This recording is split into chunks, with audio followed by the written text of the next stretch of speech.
It's the new hit list, your number one for new music discovery. I'm Angelina with my boy, Knox. Hello. Finally in person, Yes. face to face. I'm so stoked. Just did an amazing performance for us. Now we got you in the studio. How you feeling? I'm feeling good. I'm working a lot, and it's been a blast. So, yeah, feel like $1 million.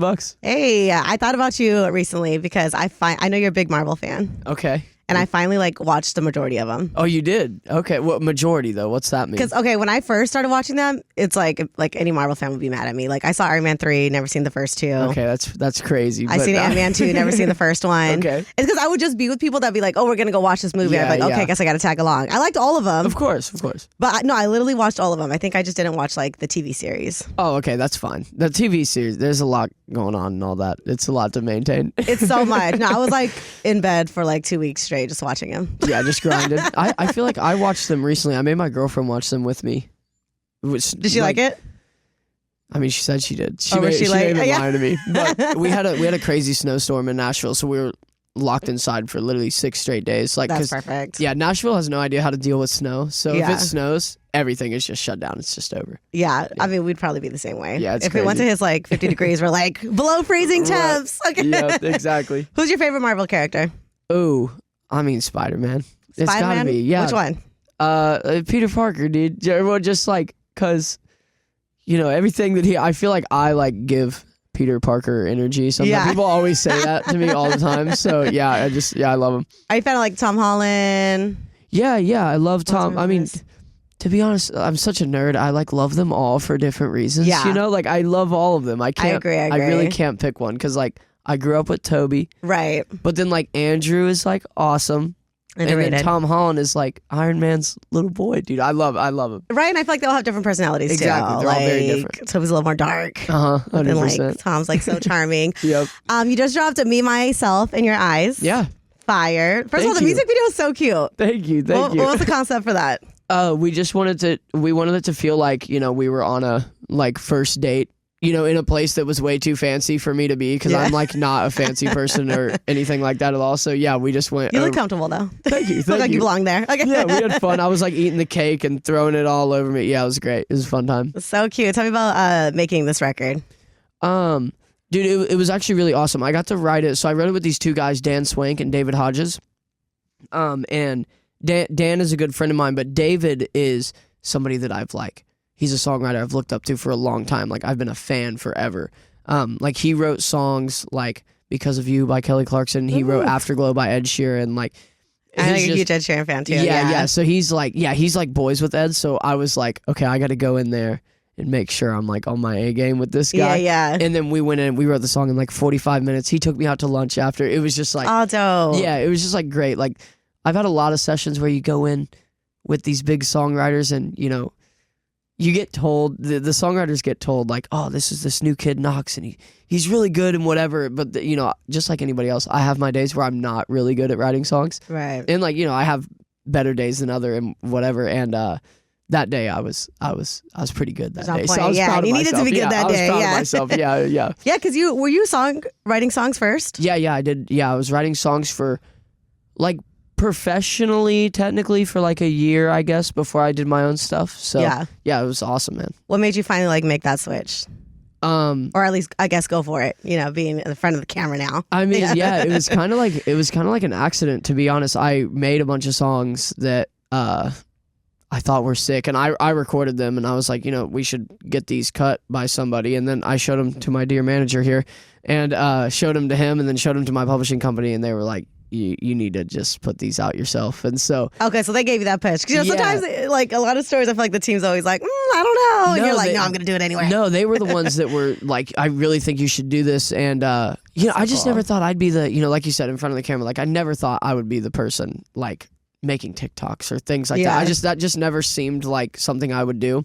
And then but once you have one song go, then you don't really have a choice. Yeah, you just have to be thrown into it. And so, yeah, that's kind of what happened. And it just snowballed from there. And, now we're here. So, yeah, let's talk about TikToks. What was exactly kind of becoming a viral sensation? Yeah. How was the first video that blew up? What was that day like? I mean, it's weird, dude. It's really weird because, online you have millions, especially during that time, literally millions of people hitting you up and whatever, and all these things are going on. But then you go to a gas station and nobody has any idea who you are, obviously. Like, do you guys not know I have millions of I'm followers? like, dude, have you not heard this song Sneakers, dude? Like, it's like, bro. So he's like, on what pump? What do you want? Yeah, exactly. But no, it was cool. I was on a family vacation when it happened, and that whole week was when I started making the TikToks. Because like the fourth one I ever made was the one that went, did like 3 million views, whatever. And the whole week, so I have 26 first cousins, right? I have a lot of cousins. Like that exact number? Yeah. That's crazy. 26. Wow. Okay. And they're all like my brothers and sisters. I love them all to death. Like they're the best. But that whole week, I'm 24 when this is happening, and I'm making TikToks, and my older cousins are like, bro, you're making TikToks, bro. Like, what are you doing? Who like, are you? Yeah, like giving me, a bunch of crap. And I just kept saying, I was like, one of these is going to go. And then finally, when it did, the last day of that vacation, I was like walking around the house showing I would be like, family meeting. Yeah. I was like, guys, I tried to tell you. And so, yeah, it was funny. Oh, that's dope. Yeah. So were they kind of like, did they know you were taking music seriously? Mm-hmm. Or was it like at that moment they were like, oh, dang? Well, I think that was when, so I had signed a publishing deal to be a songwriter, like maybe 2 months before this had happened. So they knew that I was like, that's what I did. Like they knew that was my official job now, which was sick. But still, I mean, when you're a 24-year-old dude making TikToks with your little sister, like they're like, bro, come on. And but yeah, they always thought it was cool. And like my family's always been like so supportive of me trying, putting myself out there and trying to make this happen. So yeah, and now they think, I was on MTV once, and now they think I'm like, now they think I can't go out in public. Yeah, it's hilarious. It's funny. We have to hide our faces. You're right. So is it kind of recently though that you decided to like go take music like that seriously? Like, or were you always doing music like since you were a kid? No. I didn't even start doing like writing stuff or anything like that until I was like 19. Okay. Yeah, I grew up like I was like a big sports guy. Like I played basketball and stuff in high school. And no. Yeah, but I always knew like. You got the Jordan t-shirt on. Yeah, right. Yeah, I always knew that I could like sing higher than most guys. Like I wasn't good. Like I didn't think I was a good singer back then, but I definitely could like. I got a little something. I can harmonize a little bit. Yeah. Yeah, I remember like Photograph by Ed Sheeran came out, and I could sing it, and I was like, most guys can't sing this. You know what I mean? And so yeah, when I got to college, I learned how to play guitar, and it just kind of snowballed, and I was like, I think I could figure this out if I tried. So. What were you going to college for? I was going to be a teacher. I was going to be a history teacher. And I don't know anything about history, which is crazy. Really? No, literally nothing at all. I don't know anything. Did you ever watch Drunk History? To be honest, no. I know what it is, but I never really watched it. Oh, you should watch it. Fire. Yeah, pretty funny. Good starter, too. Like, I've seen, there's one episode I think that I saw on YouTube of like, I think it's Brendan Urie telling the history of Fall Out Boy. I think. Oh, what? It's like drunk hit. Or maybe it's, I don't know. Maybe I'm crazy, but I've seen something like that. I've seen something like that. I don't know. You should watch it. It's good. Yeah, people literally just get drunk and like retell history stories. Awesome. I'm like, this is how history should be taught. Right. Anyways, I'm So Good at Being Alone, the EP. Yeah. Which was like a perfect follow up from How to Lose a Girl in 7 Songs. Yeah. Tell me the difference between these two projects. Dude, it was so much fun making I'm So Good at Being Alone, because it was kind of like the project that I always wanted to make. Like, we like How to Lose a Girl in 7 Songs was this very like cohesive, all like kind of similar sounds and whatever. It was like a very like cohesive project, right? And then when we did I'm So Good at Being Alone, it was kind of like, okay, how far can we go? Like, we have songs like Man Down and Love Letter that are full-blown like punk rock songs, right. Full-blown like huge drums and huge guitars, whatever.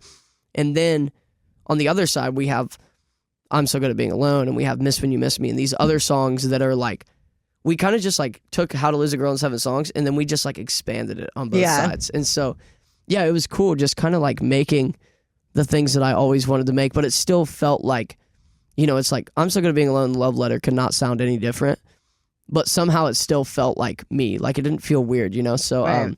Yeah, we just like kind of we're trying to see how far we could push the boundary, And even how was that for you, like, starting as a songwriter and like writing music for other people, and then like switching to having like all this creative control and like what your sound wants to sound like? Yeah, I mean, honestly, it's very like freeing. You know what I mean? There's like no rules once you're in the driver's seat. As a songwriter, you kind of have to you have to make sure that the artist, you're, like I said, you're kind of just following these rules. And when you're the one in charge, now it's like, oh no, let's do this and see. And if it works, great. And if it doesn't work, Was it easy to adjust to doing that, or were you kind of just like going crazy? You're like, I could do all this. A little bit of both. Like it was definitely hard for a minute, because once you start making only songs for you, it's like I don't even know what to say at this point. Like I was going into sessions, and like before I had properly gone on tour and got to kind of like live the life of these other songs out,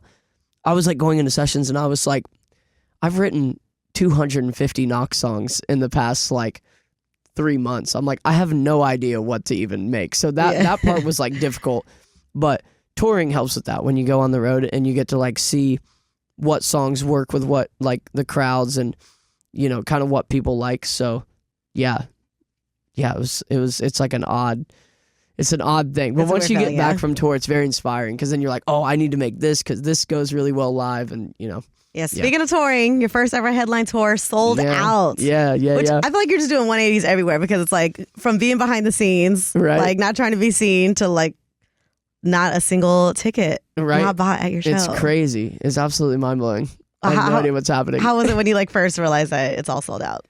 I mean, I was hoping it would sell out, but it was like how fast it sold out. I mean, like we sold out the first half of the tour that we did. The tickets, like 6 of the 9 cities sold out in like 2 hours. It was like immediate. Okay, yeah. And then we just announced the West Coast ones, and we announced the tickets on Friday. It's Tuesday now, and I think San Francisco is the only one that hasn't sold out. They need to get on it. So yeah, come on, San Francisco. Once we put this out, get it together. I need you guys. So yeah. So I mean, it's crazy. It's so cool to see people, like, especially being someone who started on TikTok, like, it's kind of hard to keep that momentum, Right. And so, I just feel super lucky that people have like connected to the music that much that they want to come see it live. And like, I feel like every song just gets bigger and bigger. And it's thanks to the people that, listen to it. So yeah, it's awesome. Yeah, you're coming back to the Bay this April. Yeah, April 16th. There we go. I keep like messing this 16th, up. Yeah, 16th. What can fans expect at a show? Or especially on this tour?